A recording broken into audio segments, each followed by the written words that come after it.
Wind. I am the Chief Content Officer for the Independent Book Publishers Association, and I am the co-creator of We Are Stronger Than Censorship. And I want to start out by saying hello and welcome. And we're really glad that Every Library Institute is doing this panel as part of their observance of Banned Books Week. It's not a celebration, it's an observance, and we're going to talk about that. Our topic is freedom to read picture books for kids. We have some amazing panelists with us.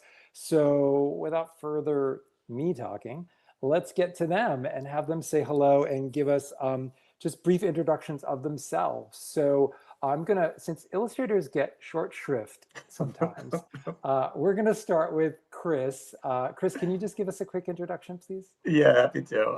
Hi, I'm Chris Case. I'm the illustrator for today's, for all, intents and purposes today. I'm the illustrator of Jacob's Missing Book. Wonderful. Ian and Sarah? I'm Ian Hoffman. I'm Sarah Hoffman. And we are the authors and co-creators with Chris of Jacob's Missing Book. Cool. And then Jan, you have to do double duty. You weren't the illustrator, but you are the author of Down with Line Books. It is my third picture book, and today is the 1 week birthday of it. So I'm excited about that. Oh, happy book birthday. Thank you. All right, so we're going to start off with some, it's sort of the big question underlying this, the idea behind this panel is like, how do you talk to kids about book banning? It's sort of a heavy topic. So picture books can help because picture books are amazing and they're magical. So we're going to talk about these two picture books. But before we go into it too far, if you haven't read them, we thought it would be fun to have the creators pitch them to you. So Jan, you get to go first. Okay, well, Down with Line Books. Thank you so much, Lee, and the IBPA and Every Library for having me. I'm so excited to be here. Down with Line Books is an allegorical picture book about book banning. When a town bigwig and her cranky crew snatch all the lime green books from the school library one dreary night, a plucky kid named Paige leads her pals on an empowering adventure to save the books. And there are colorful illustrations by Blanca Millán and playful rhymes that are designed to show kids the importance of the freedom to read and show them that their voice matters. Nicely done. All right. Sarah, you want to do the lead pitch for Sure. for I'll Jacob's just say Missing that Book? Jacob's Missing Book looks at book banning from a kid's eye point of view, and Ian likes to do the details. Yeah, so we looked at what does a book mean to a kid, and what would happen if that book disappeared from their school? How would it affect the kids for whom that book is important? And then we were thinking about what would teachers and librarians who often aren't allowed to talk about book bans at school for fear of losing their jobs, what would they say to their students? So we took a very different approach than Jan did. We wanted our book to be hopeful, but we didn't want a book where the kindergartners band together, save the day, and override the book banners. Our books are, in general, very reality grounded, and that's outside of the scope of kindergartners in a kindergarten classroom. But kids have a kind of magic of their own, so that's what we tapped into as we built our story. Cool. Chris, from the illustrator's perspective, is there something you wanted to add about Jacob's Missing Book? I don't think so. I think I just appreciate the perspective that this was told from the kid's point of view. I think that's something that stood out to me as I was reading it and illustrating it.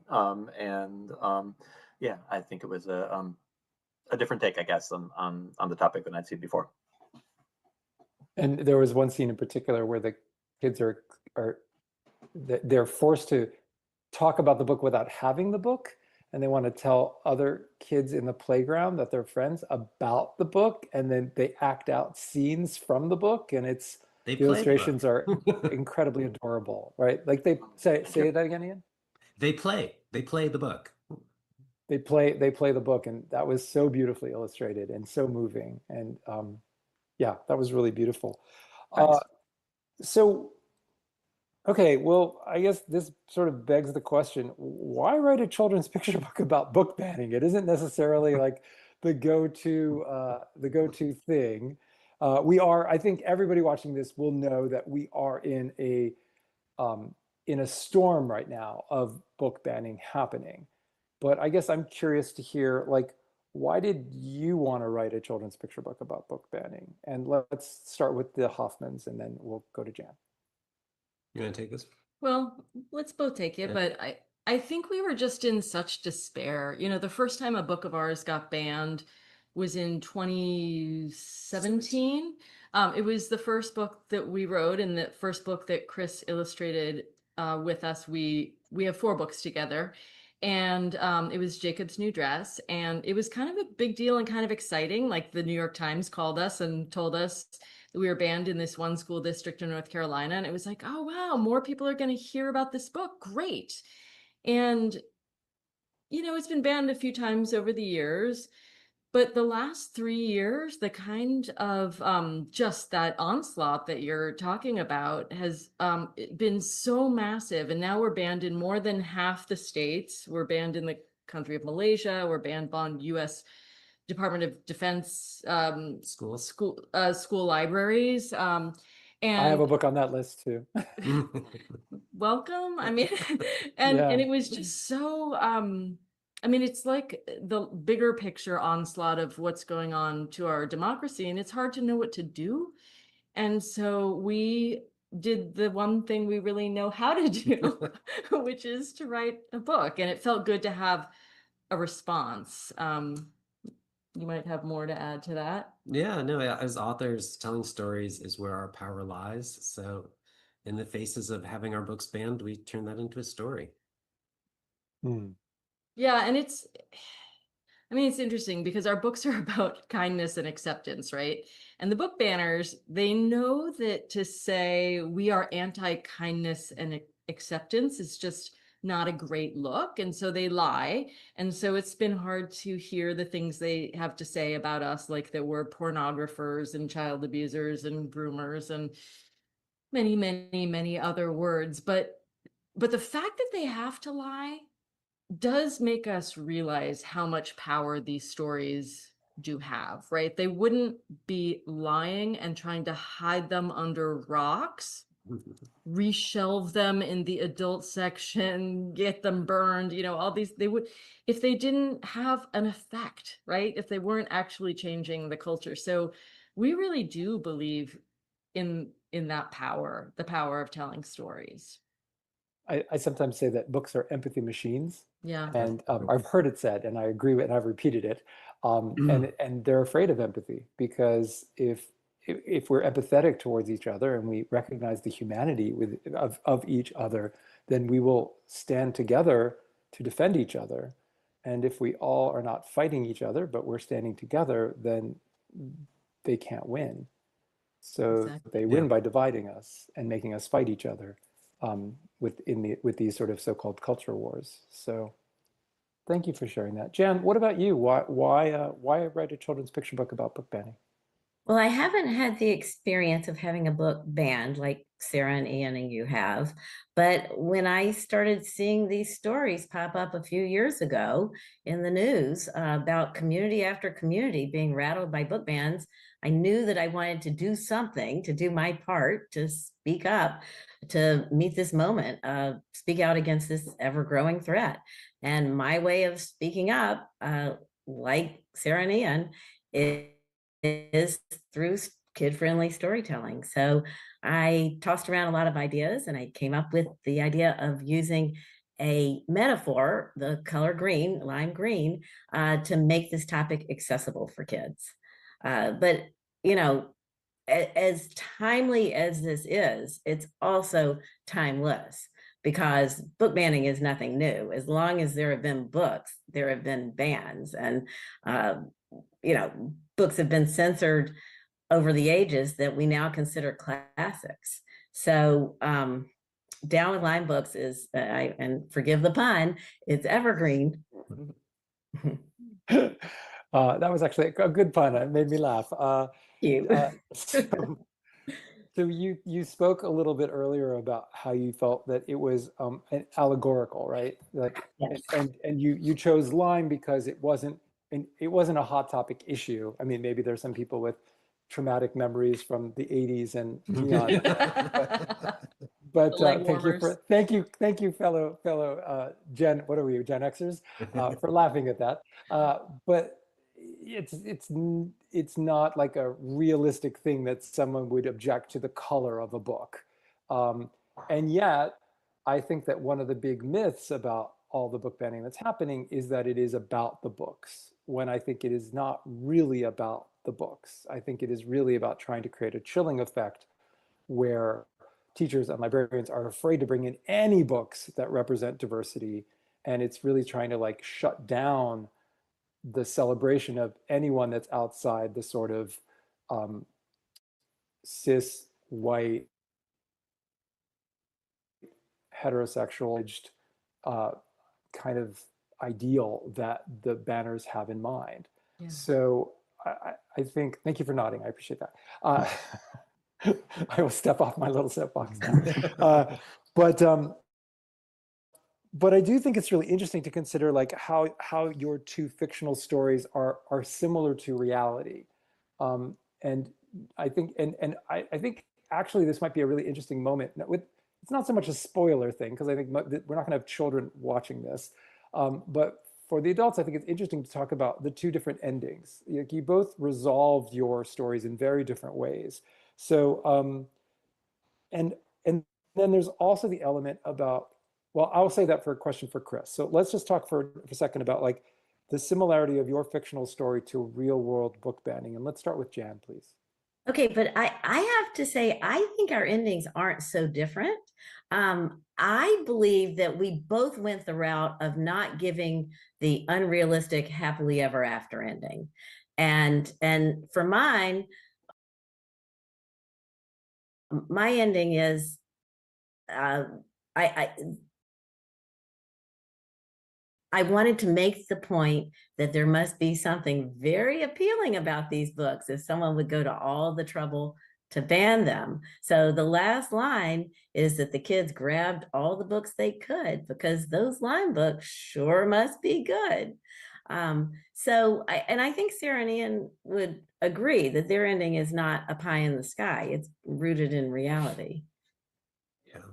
I was actually surprised to hear you describe your book as an allegory, because it seems so exactly what happens in the world, except you substituted the word lime for LGBTQ or people of color or anything else that is being banned. You know, it's like, oh yeah, that's actually the way they do it.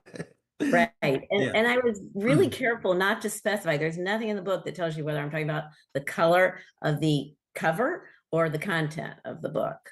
It's just lime books, whatever that means to you. So I forget your question, Lee. No, it was just sort of like the comparison between your fictional story and reality. Yeah. For me, I created a slideshow for grown-ups, for teachers and educators, because I wanted to do a split screen comparison. And there are more similarities with reality than even I realized. And I wrote this story back in January of 2022. And it's amazing how news story after news story I would see through the lens of Lyme. I'd say, oh my gosh, that really reminds me of it. I would see protest scenes where the photos, the images in the news would look just about like the 2-page spread in the book of the posters. And there were so many echoes. And you think that books that vanish in the middle of the night is sort of a fictional thing, but I would see headlines in the newspaper that talked about mysterious disappearances of books. So in a way, I feel like Lyme is a zany tale, but the truth is maybe even wilder. Yeah, it was interesting, Jan. There was one illustration spread in your book that looked just like photos we've seen of Moms for Liberty holding their protest signs. Yeah, it's wild to see that. Yes. Well, thank you for reading it. Oh, of course. We loved it. And we should probably mention that the book that our book refers to, the missing book, is And Tango Makes Three. Oh, thank you, Jan. And Jacob loves this book, just like our daughter loved this book when she was growing up. And kids love that book. And it is one of the most banned books ever. despite it being nonfiction and about penguins.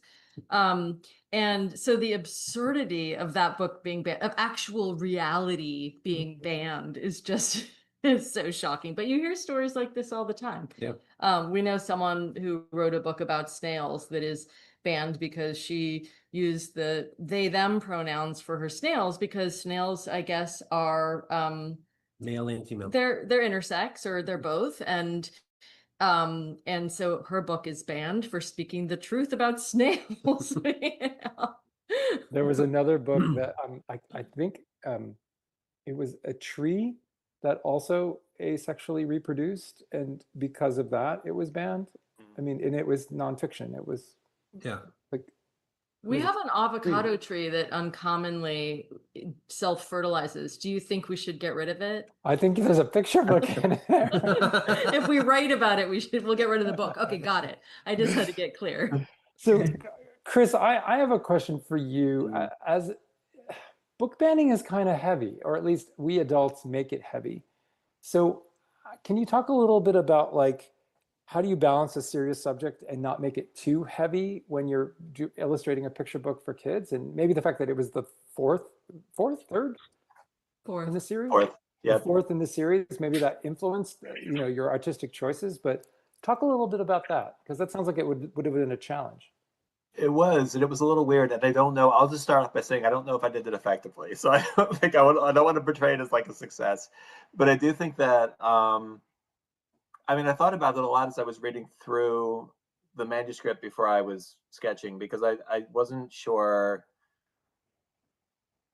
how to really approach the illustrations in a lot of the spreads. Like, it felt like they didn't necessarily lend themselves to like an obvious like accompanying picture in some cases, and I was like, what do I do here? I think that it helped in some cases that it was the fourth book, because I was able to like picture the characters at that point doing things and knew how they might respond in situations, and so I was able to kind of like not add levity or offset the seriousness of the topic, but like was able to have the characters interacting in a way that felt like believable to the characters or whatever, and it felt like some of those interpersonal interactions were sort of helpful. But I think that largely I tried to respond to it by, like, there wasn't like a boogeyman in the book, you know, necessarily. Like, there wasn't like a villainous character that I could like, you know, but I tried to make, I mean, then kind of going along with your last question about the reality of these kinds of situations, like I tried to not make the school setting feel especially comforting. Like the classroom, I didn't want it to feel like a cozy space. Like I wanted it to feel a little sterile, and like for the adult in the room to not really be present, you know, in a lot of the images. Like the kids are really the ones that are centered in the images, and the adult is off to the side. I think that there were even a few less images with the teacher in them when I originally submitted the drawings, and they were like, no, put some more teacher in there. So I did, but I didn't want the teacher to be like engaged with the students as much, or touching the kids, you know, or offering a lot of comfort or warmth. I wanted the kids to kind of be on their own in those images.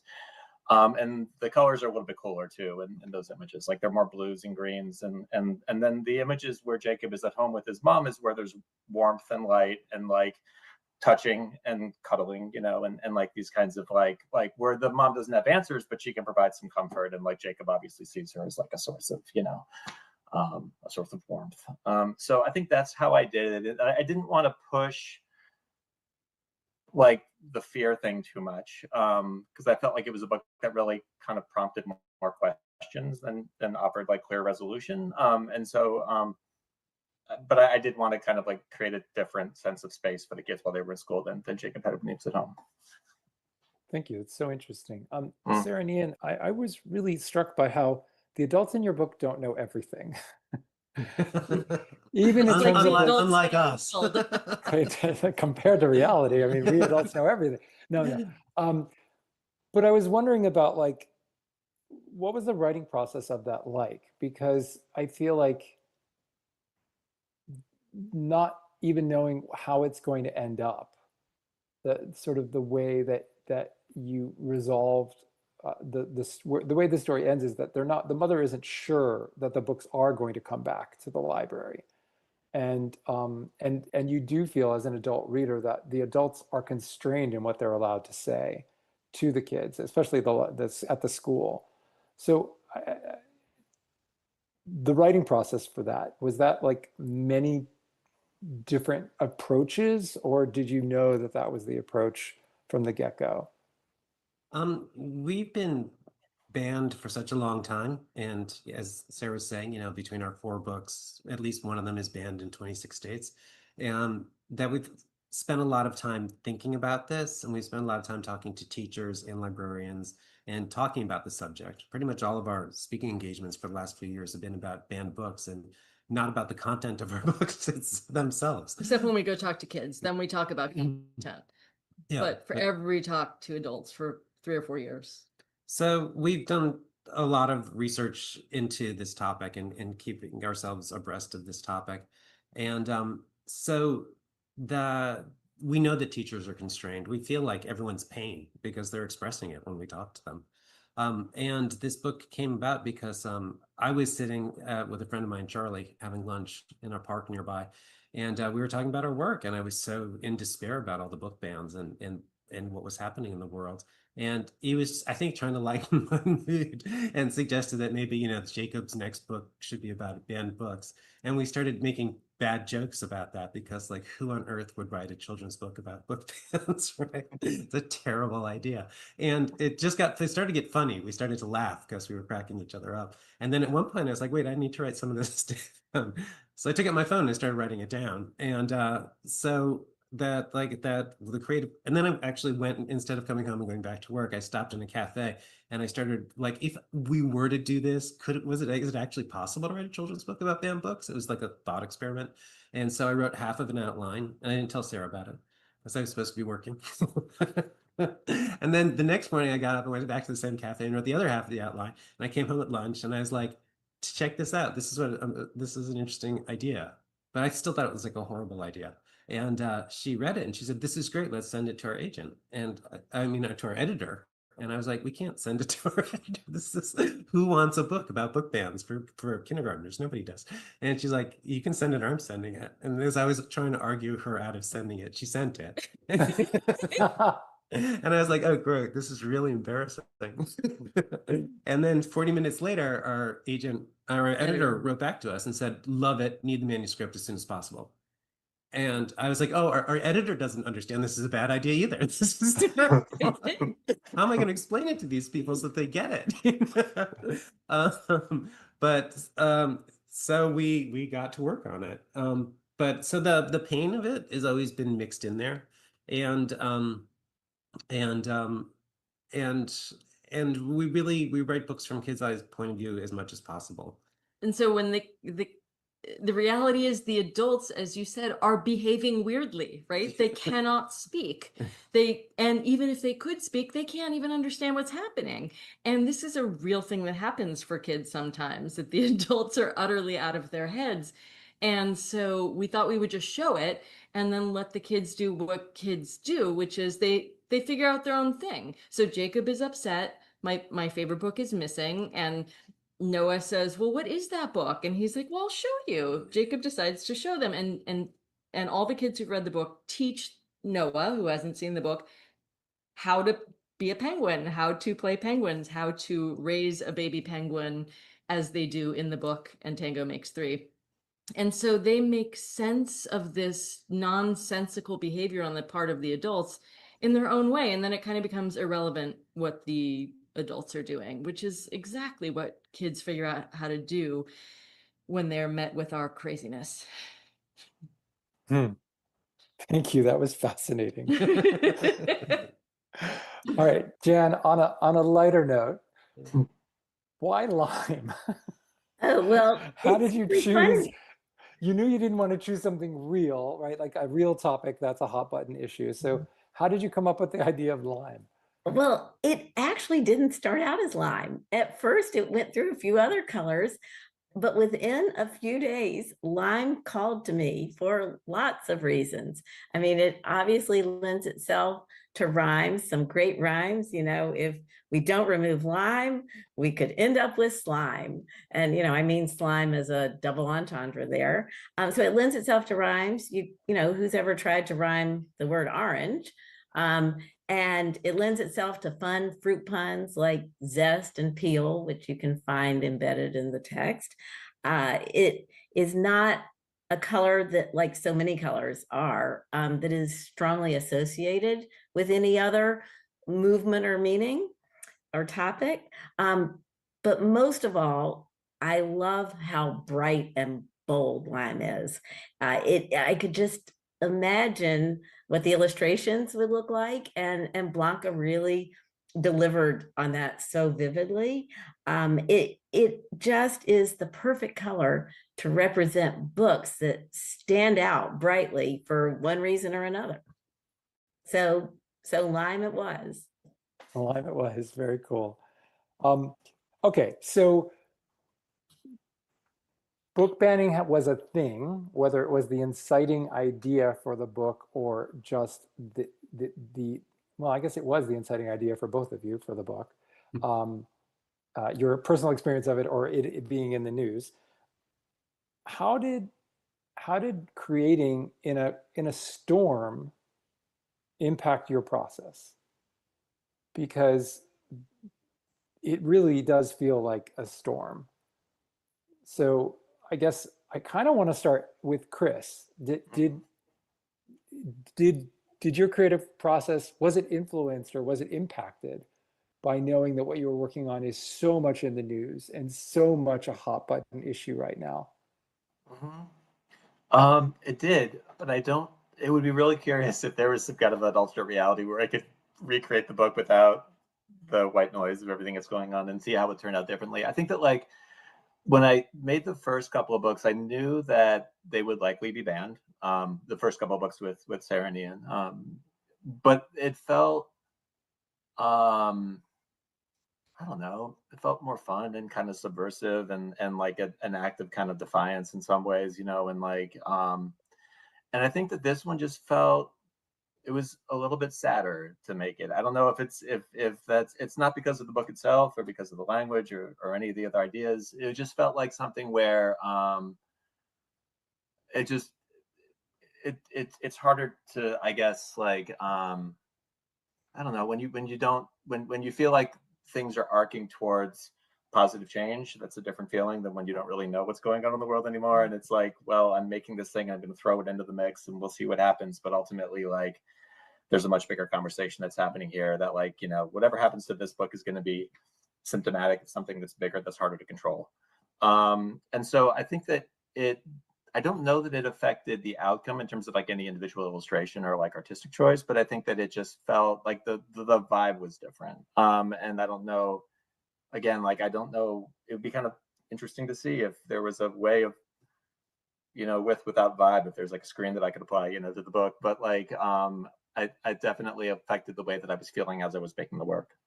Thank you for sharing that. Can I just say something about what Chris said? You said before you weren't sure that the illustrations were successful, and I wanted to address that too. I mean, the content, no, the illustrations bring the words to life so beautifully, and your color shifts, the warmth of Jacob's bedroom. When I opened that up, I was so surprised at like how loving and cozy that was. I was like, oh wow, this is not what I had in mind, but it's so much better than what I had in mind. And then in the playground, when the kids line up to go back into the classroom, and like everybody gets to that page and just lights up with the biggest smile, and they go, "Oh!" It's like the joy, the like simple, like kid pleasure of play that is right there is just incredible. And then to go back to that bedroom at the end, it's we know from the words maybe not to hope, but we see from the pictures that this is still a life full of love. Yeah. Right. Yeah. Hard agree on the quality of the illustrations. So we loved Chris and Chris's illustrations. Well, first we loved Chris's illustrations because we didn't know Chris. We loved his illustrations from the beginning, and yet somehow with each book, we're like, this one's even better. This one's even better. And we should tell you and the viewers today that we have an interesting relationship with Chris, which is different than most writer-illustrator relationships. And that is because our publisher, Magination Press, allows us to work together. So starting in the second book, they would they allowed full communication, and Chris got to say, what do you think of this illustration? And we said, great, should we change the words in this way to accommodate this change in illustration? And, you know, and it was an interplay and this back and forth, which normally the editor is the buffer between the two. And so it's been amazing that we've gotten to build this relationship, and we know each other so much better than we would otherwise. And we're super grateful for that. And I also want to, what's that? Oh, same here. Just agree. Yeah. I also want to say, Chris, that I agree with you about the shift in tone in this book. And our first book, so in our first book, there's some conflict because Jacob is a little boy who's wearing a dress and some people have a problem with it. And I was railing against that. Like, why do we have to have a conflict? Why can't we just have a boy in a dress and it's not a big deal? And Ian said, because that's the reality for kids. And maybe in, you know, a decade or 2 decades, this book will be quaint and irrelevant. And we're like, great, to quaintness and irrelevancy. And in fact, as you're identifying, the opposite has occurred. And the way that I will bring this answer back to the creative process is to say one thing that happened with this book, because we've been working with our editor on a different 4th book for about 1.5 years, a lot of back and forth, polishing. And then this book idea came up and we dropped that one. We will get back to it, but this thing got fast tracked. I think Chris worked super hard and fast. It got out very, very quickly. And so it was, that had a very different flavor to the process, that it was suddenly like, this is what we're doing. This is timely now. Yeah.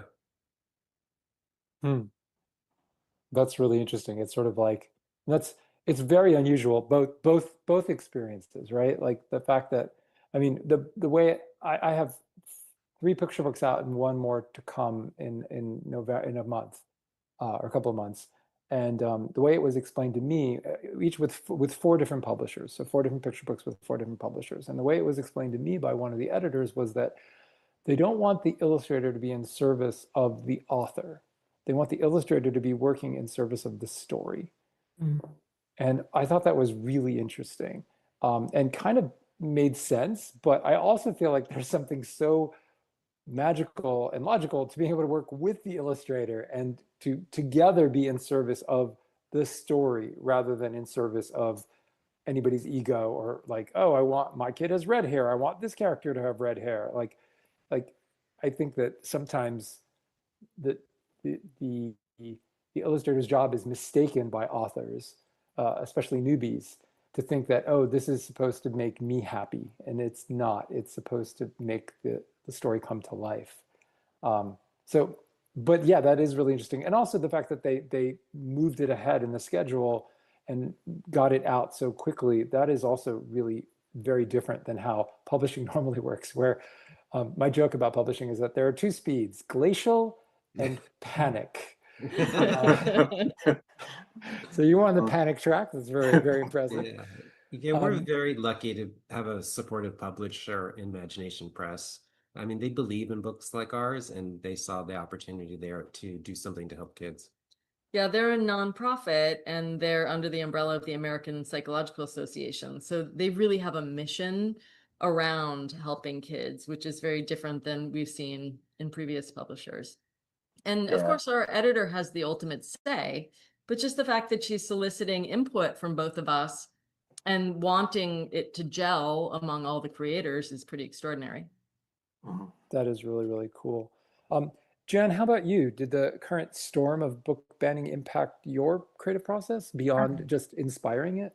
Well, sure. And I think that it's unsurprising that Chris and Blanca both included pages that were dark. And that's because this current storm feels dark.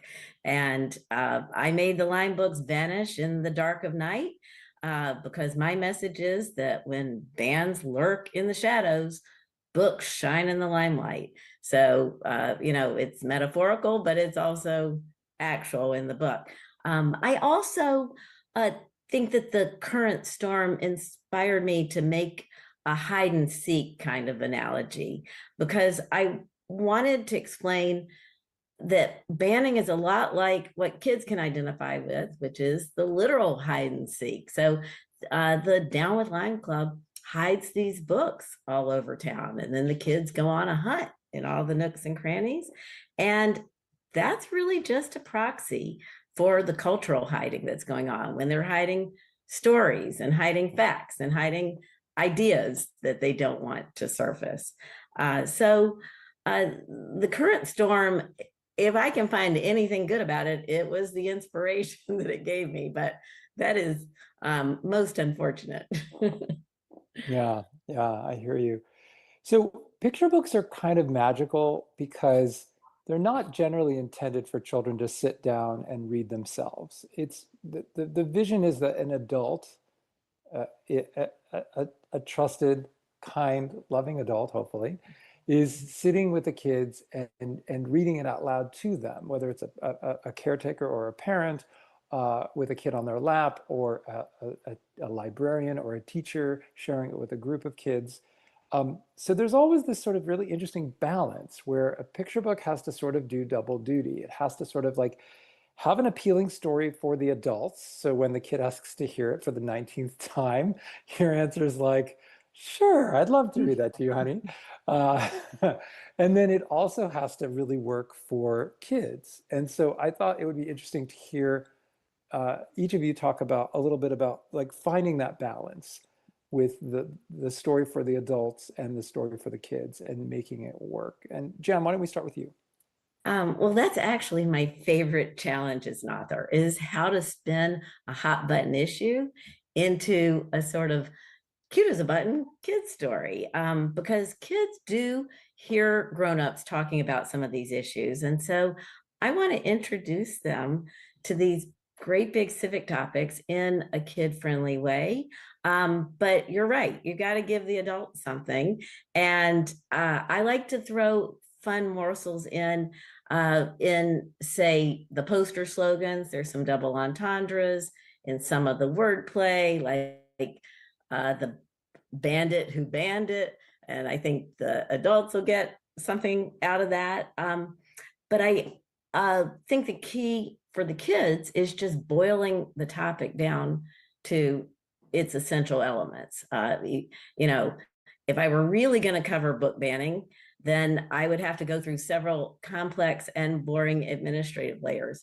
And that would no longer be a read aloud fun picture book. So I think the important thing is boil it down for the kids, sprinkle some goodies in for the grown-ups. Thanks. And the bandit who banned it did make me laugh. Sarah, Ian, what about you? Talk to us a little bit about finding that balance between for the kid readers and the kids being read to and the adult readers. Well, our storytelling with the Jacob books is really very much grounded in the kind of everyday conflicts and joys that kids like Jacob, a little boy who wears a dress, would face. As writers, we feel like that's our best way to relate to those kids, because the kids who face those kinds of conflicts feel seen, both for the struggles that they have and for the joys that they have in being themselves.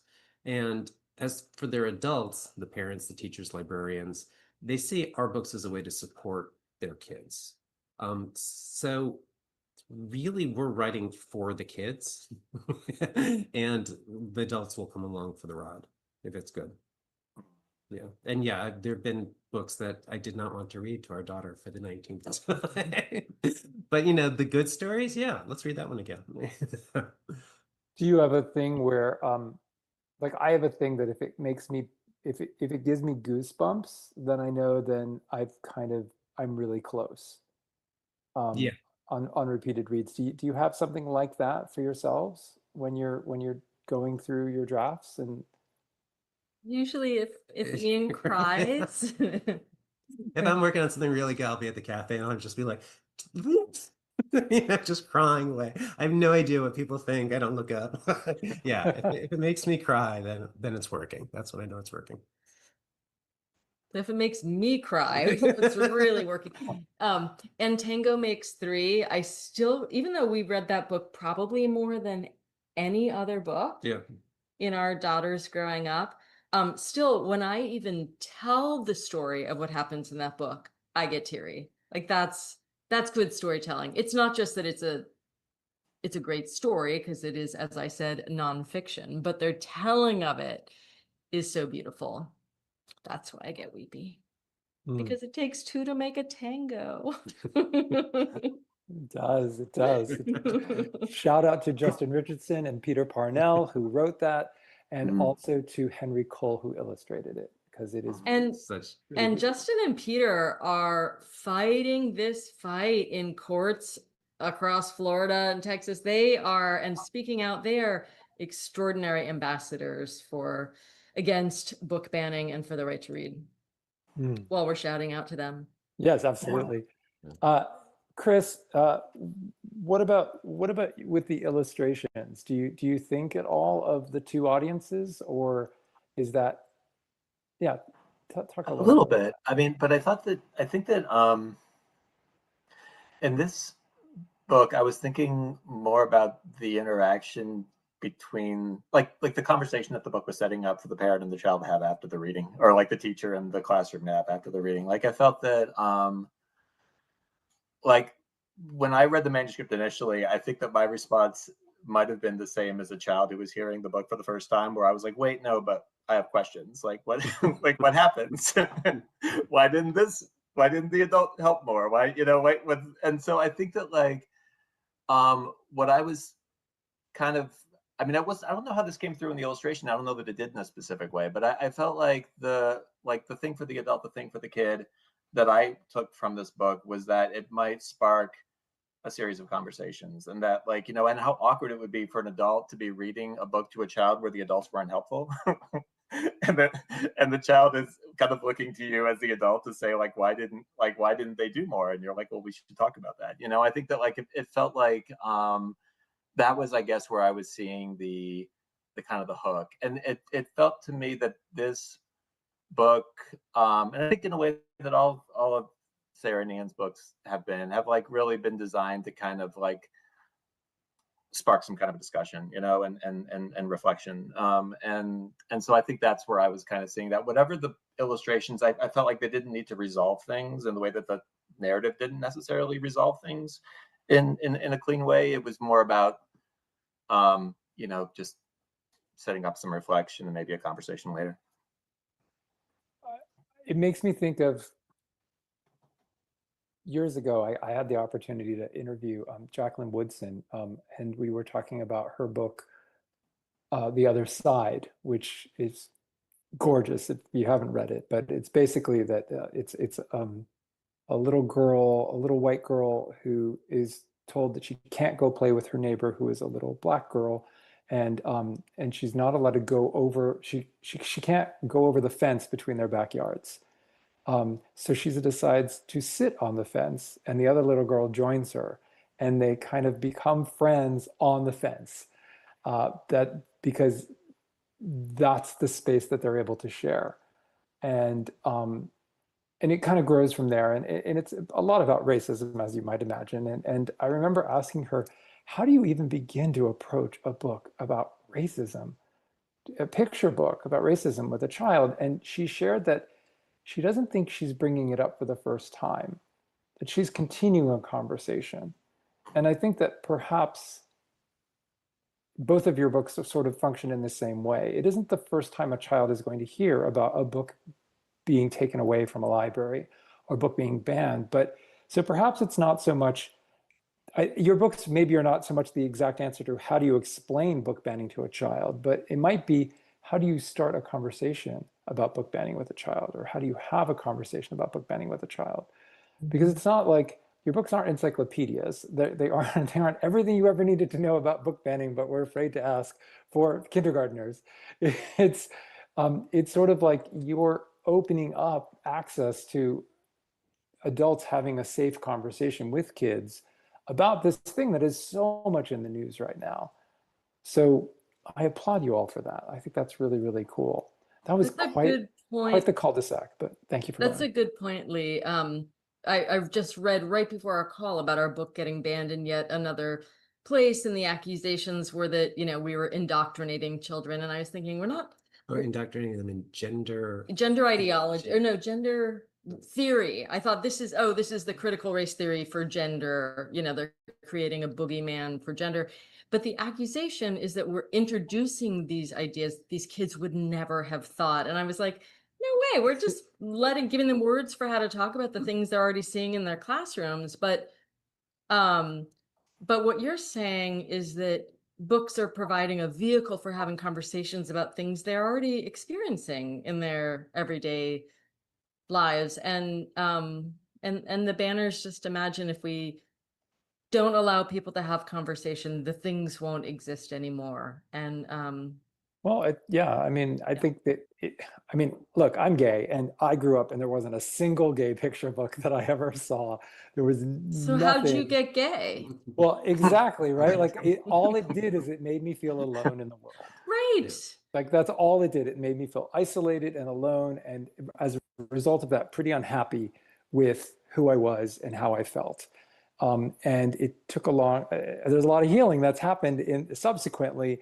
But yeah, it's not, I think it's based, and as a parent, I think there's this idea that if you can protect your children from having information about something that you don't like, you are protecting your child from it. But that's not actually how the world works. If your child doesn't know that fire can burn them, you haven't kept them safe from fire. Right. You've actually endangered them because now they don't know what it is and they don't have the tools to avoid it. They don't know to avoid it. Like to some extent, I think books, in addition to being empathy machines, are like this incredibly safe way for kids to experience things and to process it. And there was some study where they put people in an MRI machine and they like read to them, like and it turns out like the centers of the brain that are activated when people are going through actual stuff are kind of the same centers as when they read about someone going through that same stuff. So it's like it is this safe way for kids to kind of have a little bit of experience in life and get tools and figure out how to think about it and how they feel about it and get to talk to a trusted adult about it. Yeah. Well, I went out on my soapbox again. No, that's okay. And to connect with each other. You know, in Jacob's missing book, Jacob and Emily connect. They form a bond over a book that they both like. And like it's meaningful for them in different ways, but it's still meaningful. And then the other kids want to know what it's about and be part of that and, you know, find out what's going on, you know. Yeah, and books are a great way to create community. Look, we've created this community right here. And Exactly. my publisher had me write a list of conversation starter questions to put on the website. And nothing would make me happier than to know that this book is being used as a conversation starter. So, you know, that's sort of the goal here. I had just a funny author aside. I had my last picture book that came out this summer. The publisher at Cardinal World Press wanted me to do questions for before, during, and after an adult reads the book to a kid. And I balked at the during. I was like, wait, I don't want them to stop in the middle of the story and do these questions. And they were like, no, don't imagine it's not the first time. Imagine it's like the multiple times of reading. And now you're giving them tools. But I had that moment where I was like, you want them to stop in the middle of this story? I was like, it all worked out. I did ultimately, but I was cracking myself up there. Okay, so in this moment, I think that hope or a sense of optimism is something really both precious and something to be shared. So I would like to ask each of you if you could share something that is making you feel hopeful or optimistic in this moment that can feel like those things are precious and rare. And Jan, we'll start with you. Okay, well, there's a very clear symbol for hope in Down with Lyme books, and it is Paige's megaphone. She carries her trusty megaphone with her everywhere she goes, and that represents the power of young voices, the young generation, to speak up and make their voices heard. And what gives me hope is actual students all around the country who are holding up their megaphones. They're going to book banning protests, and they are participating in walkouts and read-ins, and they are forming book banning clubs, and they are stocking free community shelves with banned books, and they're speaking out at school board meetings with banned books. And in one Pennsylvania school district, they even prompted the rare reversal of a book ban a couple of years ago. So these students are the ones who give me hope. I also find hope, now I really sound soapboxy too, but in the grown-ups who take the time to have these conversations and read these books with their kids. And Lee, I find hope in the advocacy efforts, like the campaign, the We Are Stronger Than Censorship campaign that you co-founded. So that's, it might sound corny, but it really is the young people who fill me with hope. And I can even get even cornier, a little bit more, if you'll indulge me, which is I am tickled lime when I see young people coming through with flying colors, especially the color lime. And when, Jan, just for clarity, you don't mean book banning clubs like the kids are forming clubs to ban books. You mean it's Thank you for the clarification. Banned books clubs where they read these banned books and they put them on the internet and they write letters to the editor about them, and they make sure that these books are read and they're bought and they're given away. Yes, thank you for that clarification. just wanted to make sure on that. Chris, how about you? Can you share with us where you're finding hope and optimism in this moment? Yeah, I'm still recovering. I'm just learning that this conversation is anti-book banning, so this is news to me. I don't know. I think this is a weird, not a weird question. It's a tough question because it requires perspective, and that's not something that I always do well. But I think that in the last couple of weeks, this is again, I feel like this really like puts a date stamp on this conversation. But I was pleased to see people's reaction to Jimmy Kimmel getting pulled off the air, which is a very specific thing, I guess, to say. But I think like I think I'm so used to processing the world through the kinds of conversations that we're having around book banning, around things that I really care about. And it was just nice for a moment in time to see like Seth Meyers and Ted Cruz and Carlson Tucker Tucker Carlson all saying the same thing, you know, for just a brief moment. It felt like, oh, okay, so there is some line that we're all uncomfortable with. And I think that like, there's still a lot of discussing that we need to do, you know, together about like where the lines are and how we can respect each other's lines. But it was just nice to see that in all of this craziness, there did seem to be a shared appreciation for some level of speech. So like, which I mean, it feels incredibly vague in some ways to say, and like a very loose thing to kind of hang your hat on, but also right now it feels like something, and I was grateful for it. Nice. Ian, Sarah? Yeah, I'm really feeling what both Chris and Jan said, and I will add that 70% of Americans are against book bans. And if you think about it, that is more agreement than you will get from Americans on any other issue that I can think of. And so there are more of us than there are of them. And we're not going quietly. We are speaking up. Chris said it. Jimmy Kimmel got put back on the air because people used their voices. And Jen's right. Kids are standing up. The reason Ian disappeared for a minute, just a minute ago, is I asked him to go find something. So I'm going to show it to you. When we went to Washington, D.C. for the protest outside the Supreme Court hearing, when the case Mahmoud v. Taylor was being debated, and one of our books was part of that case, a friend drove down from Boston with her 12-year-old daughter, and her daughter had gotten involved in anti-book banning efforts on her middle school campus. She had formed a anti-book banning club, not a pro-book banning club. And she handed us, let's see if I can show you, this little crocheted doll of Jacob from the book that was part of the case, where he's fully crocheted, wearing the little green dress that Chris drew for him in that book, our second book, Jacob's Room to Choose. And this was this girl's first time crocheting. She learned to crochet in order to make this little Jacob for us. And just the fact that a kid would sit in the car for, is that 6 hours to drive to DC with her mom to stand up against, it really just blew us away. And Leah, I'm glad that you talked about your personal experience of not seeing yourself reflected in books, because we wrote our first book for our son and kids like him, kids who are different and didn't have a way to see themselves reflected in a book, because we knew how lonely that was for our son and also for us. And when you were talking, I thought, oh, we wrote our books for little Lee.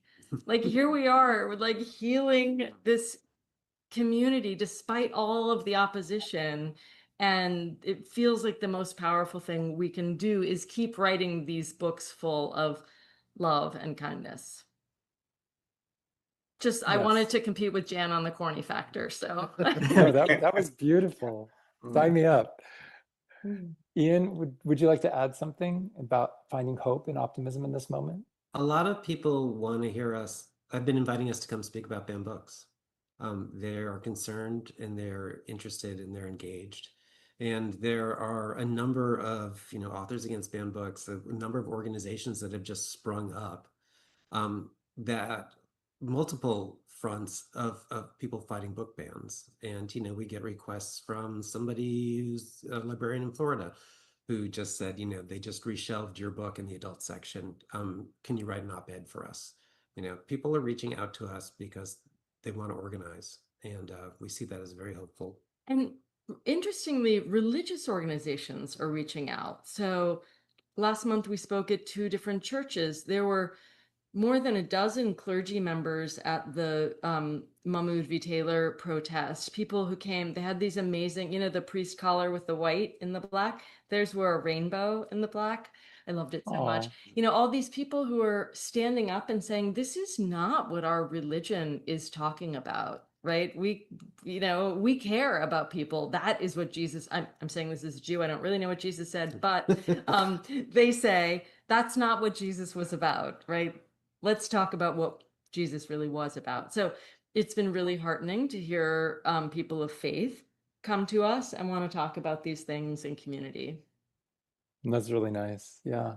I want to just share a little bit about the project, the We Are Stronger Than Censorship. I'm wearing a t-shirt from that project. The idea is that we're trying to make the numbers work against the book banners. So we are buying and donating 2 books to offset every 1 book challenge. And we do that with by people donating to the website, wearestrongerthancensorship.org. The link will be in the show notes. And also t-shirts like this one that says "Strong Like a Reader." The logo includes a circle that's the O, like a do not enter sign that's opening up to reveal it's a book being read, which I think is the perfect metaphor. And we have "Strong Like a Reader" and "Strong Like a Librarian" because damn, they're strong, and "Strong Like a Teacher," and a whole bunch of other really cool things. And every shirt includes a $16 donation to buy 2 books to offset 1 book challenge. And then we're buying books from independent publishers like Familius and Magination Press. And we want to help do more, right? So far we've raised enough money to offset 1,250 book challenges by being able to buy and donate 2,500 books. We're hoping to continue to do that. So that is what this program is about. On behalf of the program, on behalf of myself, a thank you to Every Library Institute, to IBPA, the Independent Book Publishers Association. We are working as a team to make this project happen. And especially a giant thank you to Chris Case, Ian Hoffman, Sarah Hoffman, and Jan Zauzmer. Perfect. for being here with us and having this wonderful conversation, not in celebration of Banned Books Week, but in observance of Banned Books Week, because Banned Books is not something we want to celebrate, but it's a reality right now, and we want to celebrate the freedom to read and the power books have to make our world a better place. And you all are doing just that. And I'm very, very grateful. So everybody watching, thank you so much for joining us, and take care. Thank you so much, Lee. Thank you, Lee.